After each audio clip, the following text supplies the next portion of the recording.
하나님의 말씀 사도행전 28장 11절부터 15절까지입니다. 봉독하겠습니다. 석 달 후에 우리가 그 섬에서 겨울을 난 알렉산드리아 배를 타고 떠나니 그 배의 머리 장식은 디오스구로라.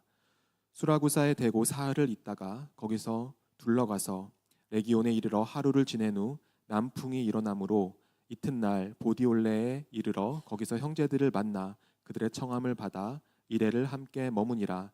그래서 우리는 이와 같이 로마로 가니라. 그곳 형제들이 우리 소식을 듣고 아비오 광장과 트레이스 타베르네까지 맞으러 오니 바울이 그들을 보고 하나님께 감사하고 담대한 마음을 얻으니라. 오늘도 주님 앞으로 나오신 사랑하는 성도들을 주님의 이름으로 축복하며 환영합니다. 우리 성가대 찬양대로 여러분들의 삶이, 여러분들의 생각이 주님의 노래가 되시기를, 또 주님의 이야기가 여러분의 노래가 되시기를 주님의 이름으로 축복합니다. 우리가 사도행전 강해 설교를 주일에 시작한 지가 얼마쯤 됐을 것 같아요? 1년이 훨씬 넘었습니다. 언제 시작했냐면 작년 4월 16일에 처음 사도행전을 시작했더라고요. 그래서 1년이 훨씬 넘게 계속 사도행전 말씀을 보았는데 오늘 벌써 마지막 장의 중반부를 넘어가고 있습니다. 이제 앞으로 다음 주 정도면 끝이 나지 않을까 싶습니다. 제 설교가 끝남과 동시에 사도행전에 나오는 바울의 여정도 막바지를 향해 치닫고 있죠. 여러분들이 아마 2주 동안 브릿지 예배가 있었고 또 감사주일 예배가 있어서 우리가 사도행전 말씀을 못 봐서 그 전에 어떤 말씀을 들었는지 기억을 못 하실 것 같아서 시험을 낼까 생각 중입니다. 어떤 이야기인지 좀 가물가물하시죠? 근데 아마 얘기하면 금방 아실 겁니다. 우리가 말씀을 통해서 보았던 로마로 가는 길 5번째 시간이었는데 그때 멜리데에서 보낸 겨울을 살펴보았습니다. 그때 제목이 뭐였죠? 그의 겨울은 따뜻했네. 멜리데 섬에서 겨울을 나는 겨울을 났습니다. 너무나도 축복된 만남이 있었고 따뜻한 겨울을 났었다. 그리고 바울 일행은 로마로 가는 여정을 다시 시작하게 됩니다. 이 바울이 멜리데 섬에서 로마로 가는 여정을 지도를 통해서 살펴보면 그냥 지명만 짚으면 이래요. 멜리데에서 수라구사로, 수라구사는 시칠리아 섬의 항구 도시고요. 여기에서 레기온으로, 레기온에서 보디올로, 보디올이라는 곳은 오늘날 푸테올리라고 불리우는 갑자기 생각이 안 나는데 나폴리만, 이탈리아의 나폴리만의 아주 아름다운 항구 도시입니다. 그리고 여기에서 이제 로마로 이렇게 가는 여정을 이제 따라 하고 있고요. 성경에서 멜리데에서 머물렀던 기간을 한 3개월 정도로 그렇게 묘사하고 있습니다. 그리고 멜리데에서 3개월을 보낸 다음에 배를 띄워서 이제 로마로 가는 항해를 시작한 게 2월 초였을 거다. 그때 이제 2월 초에 이 바울 일행이 탔던 배에 대해서 누가가 이렇게 묘사하는데 디오스구로라는 선수의 머리 장식을 한 배를 타고 떠나게 되었다. 이렇게 표현을 합니다. 디오스구로가 뭘까요? 궁금하실까 봐 제가 알려드리려고요.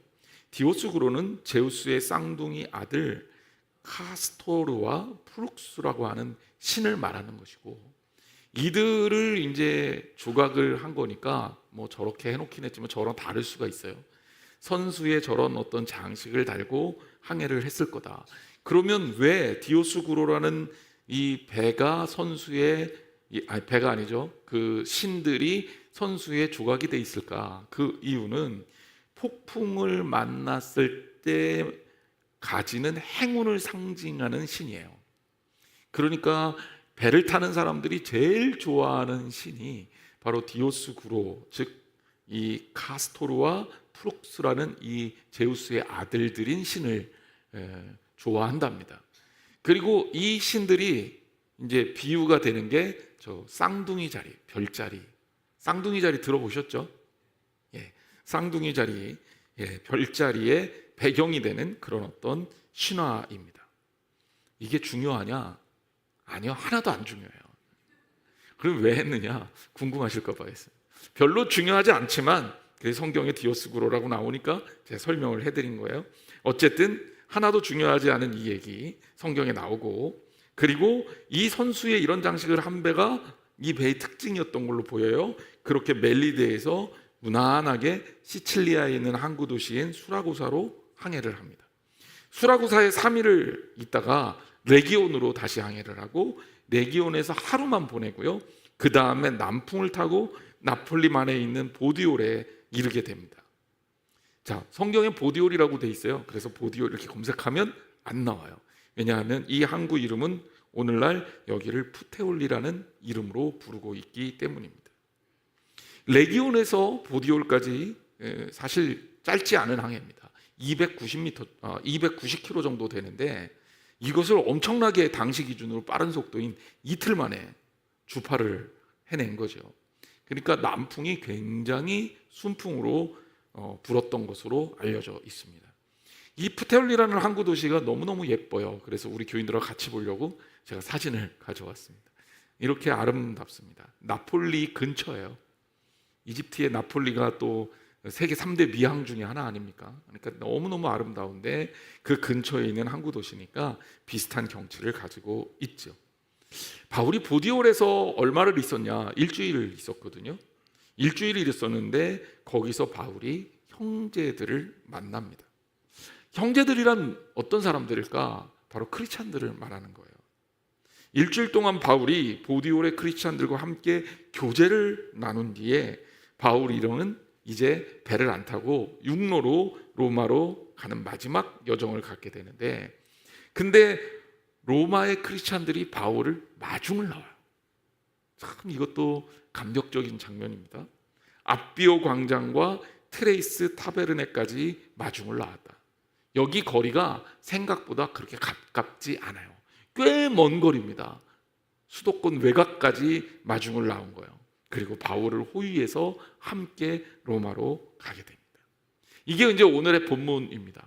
오늘의 본문 이야기는 그냥 얘기하자면 무난하게, 한마디로 얘기하면 이 멜리데 섬에서 로마까지 바울이 항해하고 또 여행했다라고 이야기할 수 있을 것 같습니다.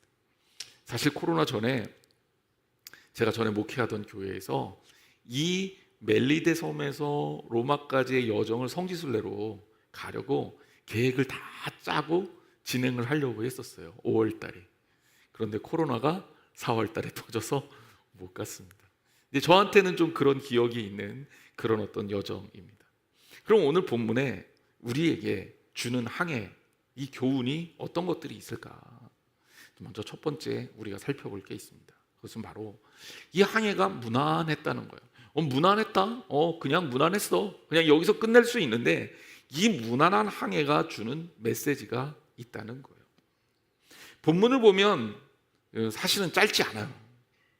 짧지 않습니다. 그런데 놀랍게 아주 압축해서 설명할 수 있을 만큼 정말 무난한 항해를 보여주고 있거든요. 트러블이 한 번도 없었고 지체도 한 번도 없었고 문제가 한 번도 없었습니다. 레기온에서 특히 보디올까지 가는 290km를 이틀 만에 갔다는 것은 이 순풍이 만들어주는 너무나도 놀라운 쾌속 항해였다, 이렇게 설명할 수 있는데, 여러분 이렇게 비교하면 됩니다. 바울 일행의 배가 난파한 이유가 뭘까요?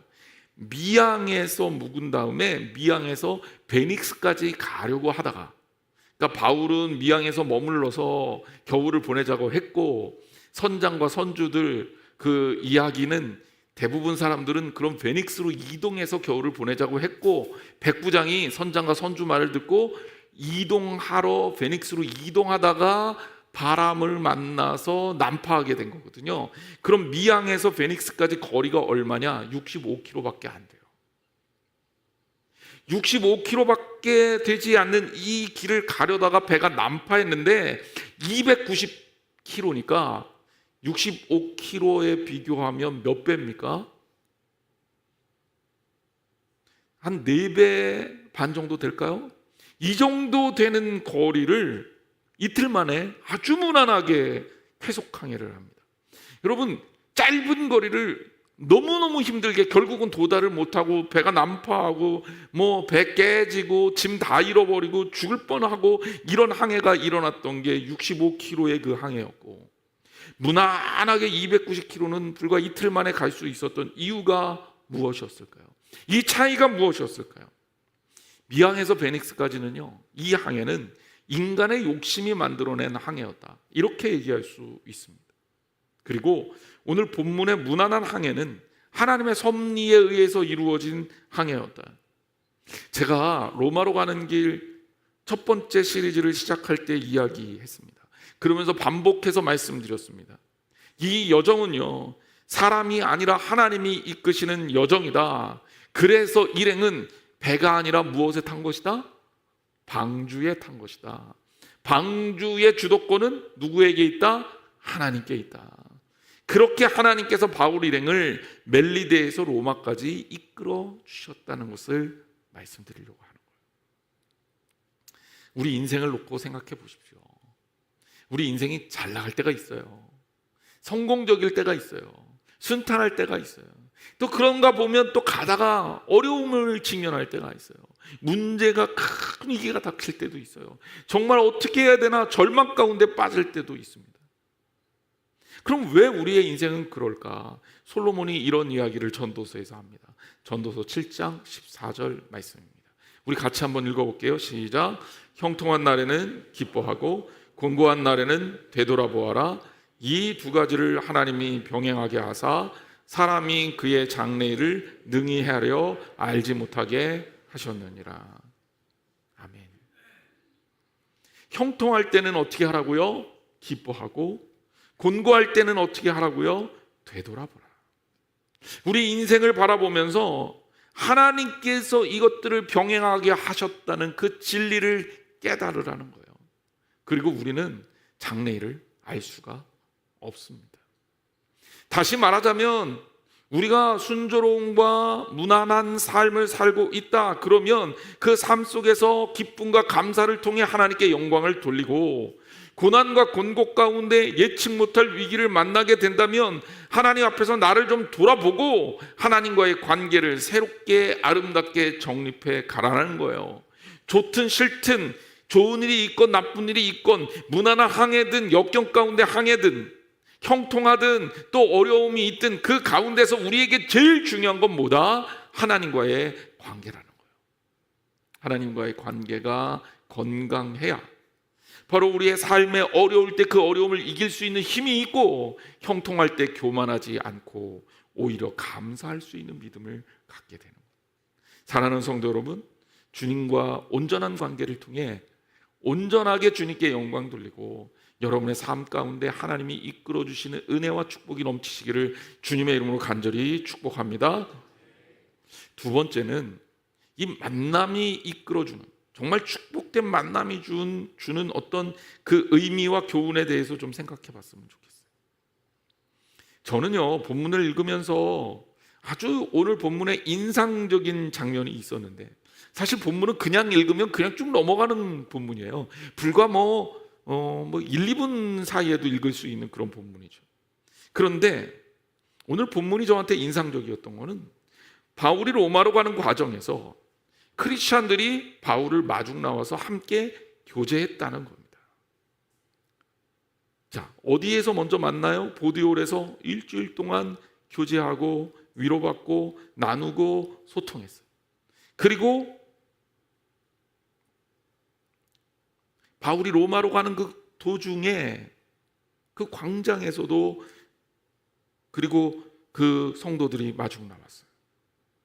짧은 본문에 보디올에서도 그들을 만났고, 둘째로는 아비오 광장과 트레이스 타베르네까지 그들이 찾아왔어요. 트레이스 타베르네는 어디냐 궁금하실까 봐 여러분들에게 말씀드리는데 숙박업소예요. 숙박업소. 그러니까 이들이 묵었던 장소겠죠. 거기까지 바울 일행을 마중 나와요. 자, 사도행전 28장 14절과 15절 말씀을 우리가 좀 다시 한번 보겠습니다. 거기서 형제들을 만나 그들의 청함을 받아 이레를 함께 머무니라. 그래서 우리는 이와 같이 로마로 가니라. 그곳 형제들이 우리 소식을 듣고 앞비오 광장과 트레이스 타베르네까지 맞으러 오니 바울이 그들을 보고 하나님께 감사하고 담대한 마음을 얻으니라 그랬어요. 로마는 워낙 유명한 도시입니다. 그러니까 다 아실 거예요. 우리에게 낯선 도시 보디올은 아까도 제가 말씀드렸지만 푸테올리, 이탈리아어로 포추올리 이렇게 불리우는 나폴리만에 있는 항구 도시입니다. 나폴리하고 가깝기도 해요. 여기에 바울이 일주일 동안 머무르면서 형제들과 교제를 했습니다. 여러분께 질문이요. 여러분, 이들은 바울을 직접적으로 알고 있었을까요? 바울이 로마에 선교하러 간 적이 있을까요? 없을까요? 우리 사도행전 열심히 배웠으면 알 수가 있는데, 제가 공부하러 미국에 있을 때 LA 근교에 있는 여러분들이 이렇게 얘기하면 금방 아실 텐데 파사데나 근처, 파사데나가 어디냐면 그 미국에서 되게 유명한 학교인 칼텍이 있고 그리고 나사가 있는 도시예요. 예, 그 도시 옆에 그 도시 옆에 라크라 센터라는 도시에 있었어요. LA 공항까지 1시간 반 정도 걸리는데요. 누군가 저를 아는 사람이 LA에 오면 저한테 전화를 해서 제가 언제 LA에 가는데 목사님 뵐 수 있습니까? 그러면 마중을 나갔던 적이 몇 번이 있습니다. 그런데요, 제가 모르는 사람 마중 나간 적이 있을까요? 없을까요? 없죠. 왜 나갑니까? 괜히 왜 나갑니까? 그런데 제가 가까이 그리고 두고 싶은 분들, 또 제가 가르쳤던 청년들이 LA에 방문을 하면 제가 거의 빠지지 않고 나가서 교제를 했어요. 너무너무 반갑죠. 타국에서 만나는 그 누군가는 정말 몇 배로 더 반갑습니다. 바울은 근데 아는 사람을 만난 게 아니다. 여러분들이 이걸 좀 기억할 필요가 있어요. 바울이 로마로 와서 선교한 적이 없어요. 바울은 로마로 가고 싶어 했긴 했어요. 로마서 1장 15절 말씀에 보면 그러므로 나는 할 수 있는 대로 로마에 있는 너희에게도 복음 전하기를 원하노라 그랬고요. 사도행전 말씀을 보면 바울이 로마뿐만이 아니라 스페인 끝에 서바나까지 가서 선교하기를 원하겠다, 스페인까지 가겠다라는 지중해 끝이죠. 거기까지 그런 의견을 밝히기도 합니다. 하지만 바울은요, 로마에 못 왔습니다. 로마서가 언제쯤 기록됐냐 이렇게 궁금해하시는 분들 있을 텐데, 일반적으로 바울이 로마서를 기록한 시기를 학자들이 추정하건대 거의 두 그룹이 있다고 생각하시면 돼요. 첫 번째 그룹은 2차 전도 여행 이후에 로마서를 기록했을 것이다. 그리고 두 번째 그룹은 3차 전도 여행 이후에 기록했을 것이다. 의견이 좀 갈립니다.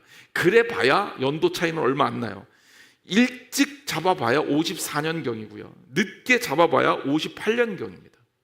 54년에서 58년 사이에 로마서를 기록했을 것으로 보이고, 바울이 이 로마로 끌려가는 이 일은 60년도 정도, AD 60년경 정도로 생각하니까 시차로 따지면 한 2년 이상의 차이가 납니다.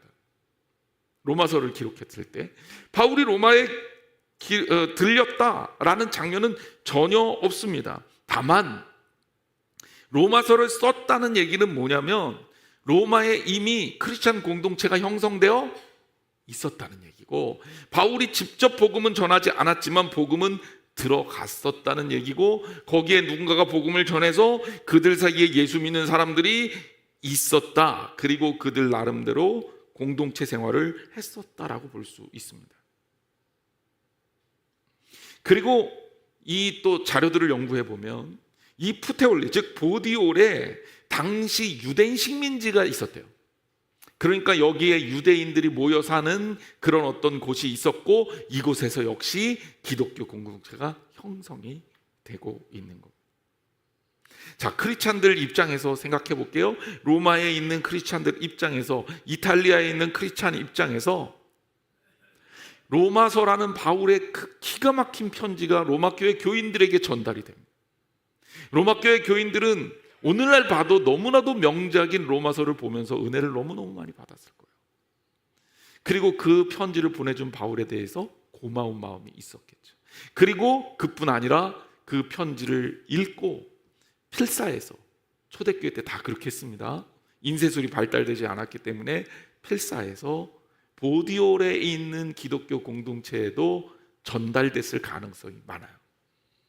자, 바울이라는 사람 직접 만나서 우리가 알지는 못하지만 로마에 있는 교인들이 바울의 편지를 통해 바울이라는 사람이 어떤 사람인지, 바울이 어떻게 우리에게 복음을 전하고 있는지, 얼마나 오고 싶어 하는지를 알고 있는데, 바울이 간신히 어려운 과정들을 겪고 로마로 가고 있다는 소식을 들으니 이들이 바울을 영접하러 나온 겁니다.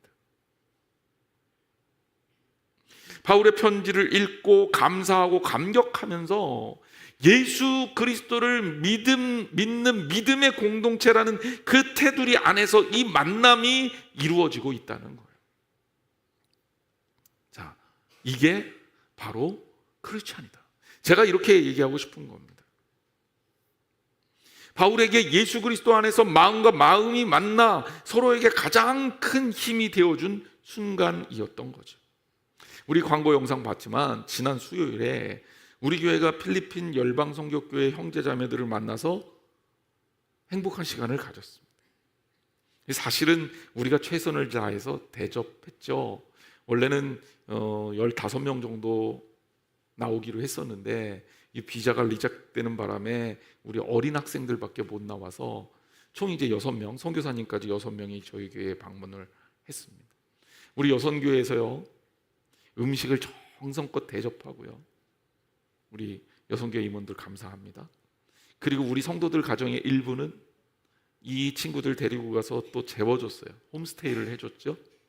그리고 우리 교육자들이 이들을 위해서 시간을 내서 롯데월드에 데려가서 필리핀에는 없는 놀이공원에서 신나게 이 롤러코스터도 타는 경험을 했습니다. 인사를 제가 어떻게 대표로 받았냐면, 이들이 너무 행복했다, 너무너무 행복했다라고 제가 대신 인사를 받았습니다. 여러분, 우리가 이렇게 대접해야 될 이유가 있습니까? 사실 잘 알지도 못하잖아요. 제가 지난번에 장로님 가정과 함께, 장로님들 부부와 함께 필리핀에 가서 이 친구들 예배 시간에 잠깐 만났어요. 누가 누군지도 몰라요.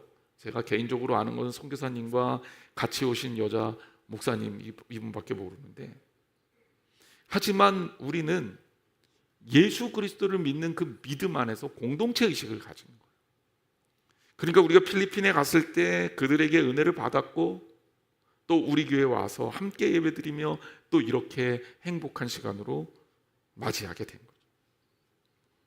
우리는요, 크리스찬으로 이 땅을 살면서 하나님께서 연결해 주신 관계로 서로 사랑하며 살고 있습니다. 서로 잘 몰라도요, 우리는 예수 그리스도 안에서 한 형제고 자매예요. 여러분, 이게 얼마나 의미가 있는 거냐, 이 만남이 얼마나 귀한 거냐. 바울을 환대하고 그를 호송하고 그를 위해 기도하는 성도들의 모습을 기억하십시오. 우리도 그래야 되고 또 그렇게 대접하고 사랑받으며 살아야 합니다. 저는 오늘 본문을 보면서 최종적으로 어떤 생각을 했냐면, 우리가 신앙생활을 하는 것이 무엇일까? 교회라는 것이 무엇일까? 이것이 한마디로 얘기하면 천국을 심는 삶이 아닐까, 이런 결론을 내렸습니다. 특별히 저는 오늘 본문을 보면서 정말 좀 생뚱맞고 뜬금없다고 생각하실 수도 있는데, 저는 기적이라는 단어에 대한 고민을 했습니다. 맥락이 좀 안 맞죠? 왜냐하면 본문은 병자가 일어나는 기적이 있는 것도 아니고, 홍해가 이렇게 갈라지는 기적이 일어난 것도 아니고, 하늘에서 불이 떨어져서 제단이 불살라진 것도 아니고, 기적이라고 볼 만한 그런 본문이 거의 없어요. 그냥 우리가 일상적으로 무난하다 라고 얘기할 만한 그런 여정을 담담하게 서술하고 있습니다. 그렇죠. 별거 없어요. 멜리데에서 수라구사까지, 수라구사에서 레기온까지, 레기온에서 보디올리, 보디올까지, 보디올에서 로마까지 가는 일정이고, 이게 뭐 특별하게 지체되지 않고 정말 짧은 구절 안에 이 긴 여행이 묘사될 정도로, 불과 5절로 설명될 정도로 무난한 이슈 없이, 특별한 이슈 없이 무난하게 다 진행되고 있습니다. 근데 제가 여기서 기적을 생각한 이유는 뭐냐면요, 바울이 로마로 가면서 성도들의 환대를 받는 장면인데, 저는 이 장면이 진짜 기적 같습니다. 자, 생각 좀 해봅시다. 왜 이런 일이 일어났을까요? 자, 그 전에 사진 하나 보여드릴게요. 이 사진이 뭐냐면요, 지난 맥주 감사 주일에 한 권사님이 제게 방울토마토 딱 3개 주시고요, 그리고 떡도 이렇게 주셨어요. 자, 제가 얘기하고 싶은 건 이 방울토마토 3개입니다. 이게 너무너무 귀해요. 아이, 목사님 30개도 아니고 300개도 아니고 방울토마토 3개가 뭐가 귀합니까? 아니요, 너무너무 귀합니다. 왜 이 방울토마토가 귀하냐? 첫 번째는 이 방울토마토가 그냥 방울토마토가 아니라 부활주일에 여러분들에게 나눠주신 키트의 방울토마토이기 때문에. 그리고 이 방울토마토가 귀한 이유는 뭐냐면, 맛이 정말로 맛있었냐? 솔직히 그렇게까지 맛있진 않았어요. 그냥 방울토마토. 그런데 이 방울토마토는 그 키트에서 맺혀진 첫 번째 열매이기 때문에. 그래서 이걸 받고 제가 너무너무 귀한 거예요. 그래서 어떻게 했냐? 너무너무 귀해서 먹어버리기가 너무 아까운데 열심히 먹었습니다. 금방 먹었어요. 대신에 사진으로 찍어서 제가 이렇게 보관하고 있어요. 자, 여러분들에게 질문할게요. 이 방울토마토가 열렸어요. 3개가 열려서 이렇게 같이 나눴는데, 이 방울토마토가 열리는데 결정적 역할을 한 게 뭐였을까요? 힌트. 이거 뒤. 방울토마토가 열린 이유는요, 방울토마토 씨앗을 심었기 때문이에요. 심었기 때문에. 에이, 목사님 그거 당연한 거 아닙니까? 콩 심은 데 콩 나고 팥 심은 데 팥 나죠. 너무 당연한 건데. 그렇죠, 너무 당연합니다. 근데 너무 당연한데 우리가 너무 잊어버릴 때가 많으니까 제가 그런 얘기하는 거예요. 바울이 로마에서 성도들을 만나요. 너무 당연해요? 너무 당연합니까? 아니, 수천 킬로 떨어진 예루살렘에서 시작된 복음이, 예수 그리스도의 십자가에서의 죽음이, 그 일부 제자들의 회심이 로마에까지 기독교 공동체를 이룬다고요? 그래서 바울이 로마로 들어가는데 그들이 마중을 나와서 바울을 감격스럽게 끌어안고 바울을 대접하고 로마로 가는 그 길을 호위해서 로마까지 같이 간다고요? 너무나도 당연하죠. 왜? 복음을 심었으니까 복음의 열매가 맺힌 겁니다. 너무 당연한 게 이게 근데 진짜 기적입니다. 우리는 기적을 얘기하면서 정말 생뚱맞은 기적을 원할 때가 너무 많아요. 예를 들자면 콩 심은 데서 팥나기를 원하는 것 같다라는 생각이 듭니다. 무슨 얘기냐면 아무것도 안 해요. 하나님의 뜻과 무관하게 살아요. 하나님이 내가 원하는 것들을 미리 알고 하나님이 다 해결해 주시는 상상, 뭐 그런 기적들. 예를 들자면 성도들이요, 말씀도 보지 않고 기도도 안 해요. 전도도 안 해요. 뭐 이것보다 더 중요한 것, 삶에 있어서 신앙적으로 우리가 하나님을 바라보고 살지도 않아. 아주 근본적인 신앙적 부분조차 변화도 노력도 하지 않으면서 우리 삶에 뭔가 하나님께서 처음부터 끝까지 알아서 해주셔야 한다라는 생각을 갖고 그 기대하는 기적, 성도들이 마치 이런 것들을 원한단 말이에요. 물론 하나님 말씀에 의하면 우리에게 베푸시는 하나님의 은혜에는 대가가 없습니다. 여러분이 하나님의 은혜를 받았다고 하나님은 뭐 대가를 크게 바라시는 것 아니에요. 여러분들에게 자격 요건을 규정하지도 않았어요. 여러분이 똑똑해야 할 필요도 없고 주님을 믿는데 공부를 해야 할 이유도 없습니다. 특정한 자격이 필요하지도 않아요. 그러나 하나는 있어야 돼요. 심어야 된단 말이에요. 하나는 있어야 돼요. 그 심는 전제 조건이 뭡니까? 그게 믿음이고요. 그 기적은요, 믿는 자에게 일어나는 너무나도 당연해서 기적 같지 않은 기적이에요. 믿는다는 것이 뭡니까? 믿는다는 것은 믿는다는 말로 끝나는 것이 믿는 게 아니에요. 실제로는 하나님의 삶, 하나님의 자녀로서의 삶으로의 전체적 전환을 얘기합니다. 컨버전이 일어나는 거예요. 완전히 뒤집어지는 거예요. 우리의 삶에 신앙적 변화가 만들어내는 하나님과의 세밀한 관계 형성, 이에 따라 일어나는 하나님이 우리의 삶에 대한 사랑을 통한 개입, 그것이 바로 우리 삶에서 이루어지는 하나님의 은혜요, 너무나도 당연한 기적이란 말입니다. 기독교는 아무것도 안 했는데 일어나는 기적이 아니라 하나님을 향하는 삶의 전환, 우리는 이것을 회개라고 말합니다. 바로 이것이 우리의 삶을 통째로 들어서 세상이 아니라 하나님의 세계로 들어가는 그러한 기적을 만드는 종교입니다. 저는 오늘 본문을 보면서 바울 입장에서 좀 생각을 해봤어요. 얼마나 감격스럽고 감사했을까? 이들이 하나님께서 뿌리신, 아니 내가 하나님께서 내게 주신 은혜로 정말 목숨을 걸고 복음을 전한 열매들이구나. 내가 로마까지 오지 않았는데 이 로마까지 열매가 맺혀졌구나. 어땠을까? 저라면 막 엉엉 울었을 것 같아요. 너무 좋아서, 감격스러워서. 15절 말씀해 보니까 바울이 이렇게 고백합니다. 하나님께 감사하고 담대한 마음을 얻었노라. 여러분, 바울이 지금 로마로 가는 길이 어떻습니까? 이게 선교 여행이라고 보는 사람도 있지만 사실 선교 여행 아니거든요. 이거는요, 그냥 죄수, 정확하게는 피의자입니다. 아직 재판이 끝나지 않았으니까 피의자의 신분으로 재판받으러 가는 겁니다. 그 길이 얼마나 먼 항해였습니까? 지도 보여주세요. 우리 로마로 가는 길 하면서 이 지도 많이 봤죠. 가이사랴에서 출발해서 시돈까지, 예루살렘에서 가이사랴까지 가는 동안에도 얼마나 오랜 동안 시달림 받았어요. 시돈에서 올라가서 무라라는 항까지, 무라에서 배 갈아탔죠.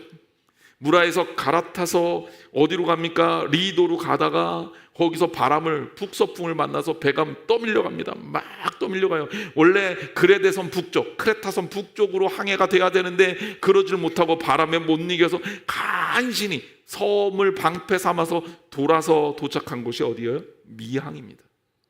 이 미항에서 겨울 보내자가 하고 했더니 그것도 또 말을 안 들어.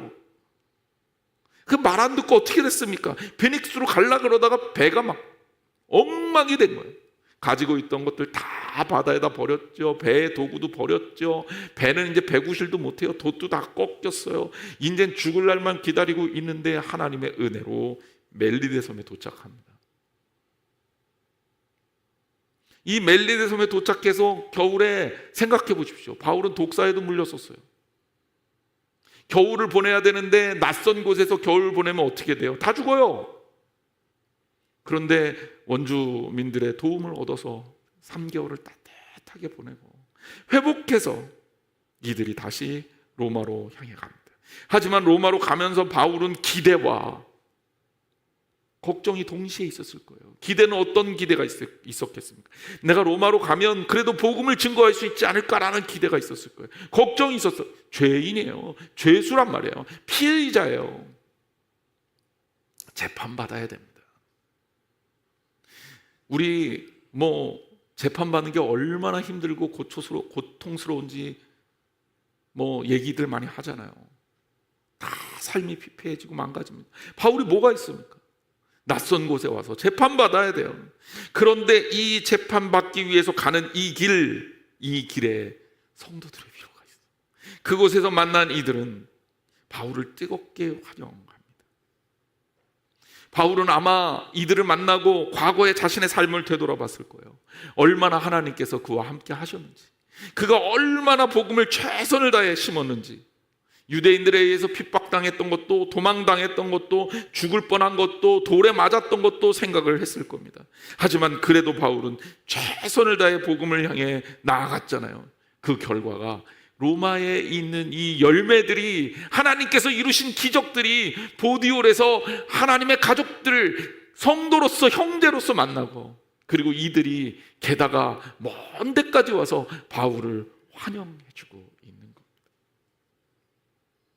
제가 아까도 그런 말씀 드렸지만 교회는 뭐 하는 데냐? 교회는 바로 이런 것이 바로 교회입니다. 우리가 이렇게 모여서 이루는 교회는 하나님께서 우리 하나님을 통해 이루어지는 사람과 사람이 만나는 진정한 기적입니다. 여러분 생각해 보세요. 여러분 여기에 있는 사람들 대부분 여러분 연관성이 있습니까? 어떤 연관성이 있습니까? 여러분 서로 잘 알아요? 교회 오래 다녀도 요새는 잘 모르잖아요. 일부 사람들 알 수는 있겠죠. 여러분 가족들 혹은 친척들, 자녀들 있기는 있겠죠. 하지만 우리 교인들을 전체적으로 봤을 때 어떻습니까?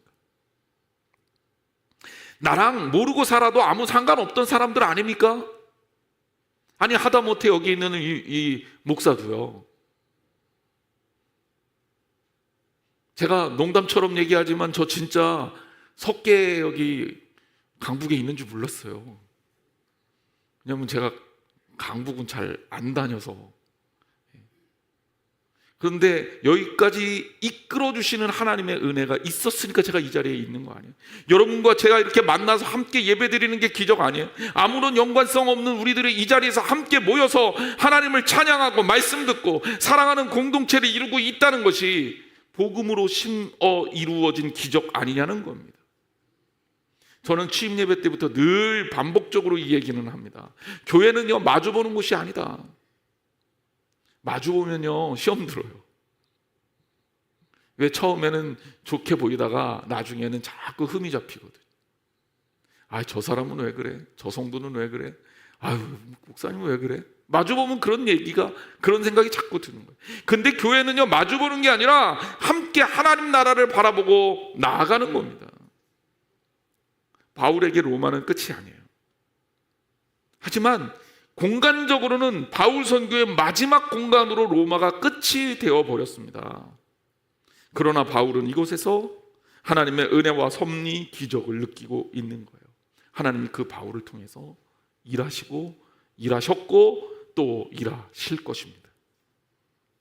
저는 오늘 이 자리에서 우리 스스로에게 이런 질문을 해보기를 원합니다. 우리가 오늘 이 한양제일교회가 어떤 모습으로 주님의 나라를 향해 가야 할까요? 우리가 예배하는 것이 하나님을 바라보고 하나님의 나라를 향하는 그런 방향성이 있어야 된다는 것을 기억하십시오. 이 방향성이 교회의 진정한 의미이자 성도의 모습입니다. 우리가 서로를 잘 모르지만 그럼에도 불구하고 함께 하나님 나라를 향할 수 있다는 것이 엄청난 축복이라는 것을 기억하시기를 바랍니다. 여름 성경학교 지난주부터 시작이 됐습니다. 유치부 지난주에 성경학교가 잘 끝났고 영아부죠. 영아부가 지금 어제 오늘 진행 중입니다. 저는요 우리 교회가 어떤 교회가 됐으면 좋겠냐 이런 이야기를 누군가가 제게 한다면 우리 교회는 우리 교회 학교가 좀 크고 아름답게 성장하는 교회가 됐으면 좋겠다라는 이야기를 늘 포함시켜서 합니다. 물론 교회가 그게 다는 아니지만 교회가 미래지향적이고 비전이 있어야 되는 거죠. 제가 요즘에 참 감사하고 감격스러운 일은 우리 교회 학교가 정말 아름답게 성장하고 부흥하고 있거든요. 제가 숫자를 구체적으로 숫자만 가지고 얘기할 건 아니지만 적어도 저희 교회 학교는 지금도 계속 늘어나고 있어요. 영아부도 어제 보니까 아이들 숫자만 제가 18명, 19명까지 셌거든요. 영아부는 4세까지입니다. 5살 되면 졸업이에요. 영아부 처음 시작했을 때 4명으로 시작했습니다. 그런데 지금 20명 가까이 됐어요. 유치부요 30명 가까이 나옵니다. 초등부 지난주에 68명 출석했습니다. 아, 목사님 옛날엔 더 많았는데요. 옛날에요 저 초등학교 다닐 때 우리 21반까지 있었습니다. 21반에 한 반에 60명씩 꽉꽉 채워서 21반까지 있었어요. 지금 몇 반입니까? 한 학년에 한 반에 애들 몇 명씩 있어요? 여러분 인구 통계학상으로는 줄어드는 게 맞아요. 왜냐하면 노원구 인구가 10년 사이에 10만 명이 줄었어요. 이게 어떤 숫자냐면 인구 통계학상으로 59에서 48만 명으로 주는 겁니다. 그러니까 퍼센트를 따지면 한 18% 정도가 줄었어요. 거기에 노령화 인구는 더 급속하게 늘어서 70세 이상이 차지하는 비중이 아주 높아졌습니다. 코로나를 지나면서 교회에 대한 부정적 인식들이 늘어서 일반적인 교회 출석 인원은 더 줄고요. 많은 교회들이 교회 학교를 운영을 못합니다. 지금은. 그런 상황임에도 불구하고 우리 교회 학교가 부흥하고 있습니다. 기적 아닙니까? 그런데 이 기적이 일어나는 이유가 뭡니까? 심었기 때문이에요. 여기에 무엇이 심겼습니까? 우리 성도들의 기도가 심겨졌고, 우리 교사들의 애씀이 심겨졌고, 우리 교회의 방향성이 심겨졌습니다. 심었으니까 열매가 열리는 겁니다. 여러분, 이제 더 열심히 심어야 하지 않겠습니까? 교회는 그런 곳이에요. 힘들고 어렵고 괴롭고 그런 일들이 있더라도 서로 의지하며 주님의 나라를 향하는 것. 가정도 그렇잖아요. 남편과 아내가 함께 꿈을 꾸고 나아가는 것. 방향이 틀리지 않게 우리가 가야 할 곳을 직시하면서 주님의 나라를 꿈꾸고 나아가는 것. 우리 사랑하는 성도들과 함께 나아가기를 원합니다. 그러면 콩 심은데 콩이 나는데, 성경의 기적은 이거예요. 하나를 심어서 100배를 거두는 게 기적이지 콩 심은데 팥이 나는 게 아니다.